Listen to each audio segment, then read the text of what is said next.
to be the bearer of this bad news, ladies, but let's talk about it. I've observed that the only relationships that work out long term are the ones where the man loves the woman more than the woman loves the man. And here's why I think that's the case. Because us females, us ladies, us women are naturally more emotional. So we're naturally more invested than the man. So it's almost like if that man doesn't like you more than you like him, it's skewed. Whereas if he likes you more than you like him, it kind of balances out because you're already naturally more invested in the relationship just because you're naturally nurturing and emotional. What do we think about that?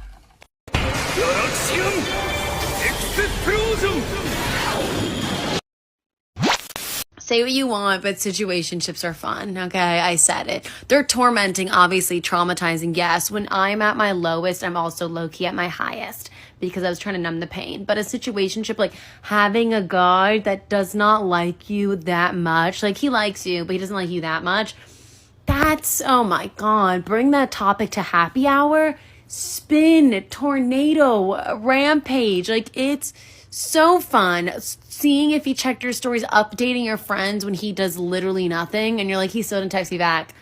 That's tea. Like, just that you get to come in with that information and you get to like mull it over and literally like lose your mind dissecting it every day with a friend, and you're like, but what does this mean? But what does this mean? And the message is literally just a fire emoji, and you're like, but what did he mean by it? Because that was fun, man. I mean, it was fun. Being in it is not fun. Now that I'm out of it, miss it. I was like sick. Like I literally was like very ill, but it was fun. Miss him. If you're seeing this, text me. I make a lot of videos geared towards my girls going through breakups with douchebags. Okay, because that's commonly what happens. But if you're going through a breakup right now and everything seemed great, everything was great, you thought this was your person, you guys didn't really have issues, guess what? It ended for a reason, okay? And you need to know that everything truly happens for a reason. And also, something that I always told myself, because I was in really good relationships, if they ended, imagine how good your next relationship is gonna be, because you're not gonna settle. You're not gonna go down from that relationship. Once you're treated so well and you actually had a good relationship to go off of, you're never gonna go down. So just imagine how good the next relationship is gonna be. And also, if you felt blindsided by the relationship, you're like, oh my God, everything was so good. Clearly, he wasn't communicating with you his issues, because if he just up out of nowhere broke up with you, there was stuff going on in his head, things that weren't sitting right with him, but he didn't bring that up to you. He didn't communicate what was wrong. And that is just a huge fundamental issue. Okay, you guys need to have good communication. You need to know what's going on with that person. So clearly something was just completely off, okay, or you would have known what was going on.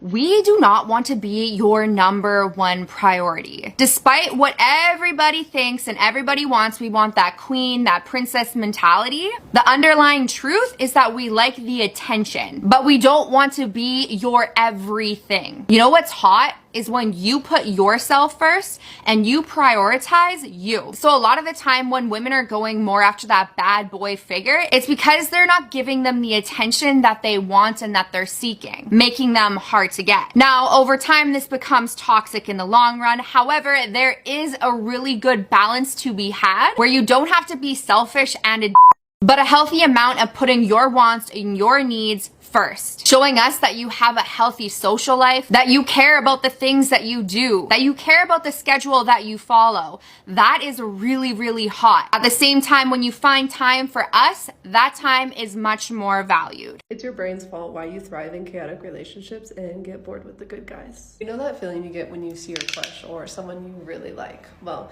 your brain has this reward system that makes you feel happy when you see them. One of the key players in this system is the feel-good chemical dopamine. Now imagine, sometimes your crush pays attention to you, sometimes they don't. It's kind of like a roller coaster ride, right?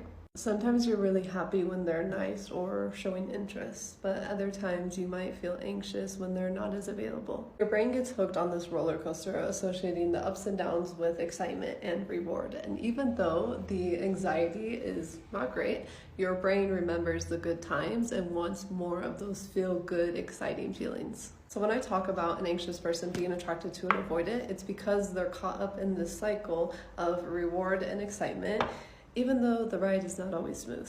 In long-term relationships, a majority of the time, women end up getting bored faster than men. In the Society for Sex Therapy and Research, they found that women end up lacking their sex drive when they live with their partner, opposed to couples in other categories. Why is that? Because a majority of women need the emotional connection to be stable and exciting in order for their sex drive to be there. If the relationship is just a continuous cycle and the partners are just doing the same thing day in and day out, the excitement during sex is just not going to be there. So if this resonates with you, then you're going to need to change things up.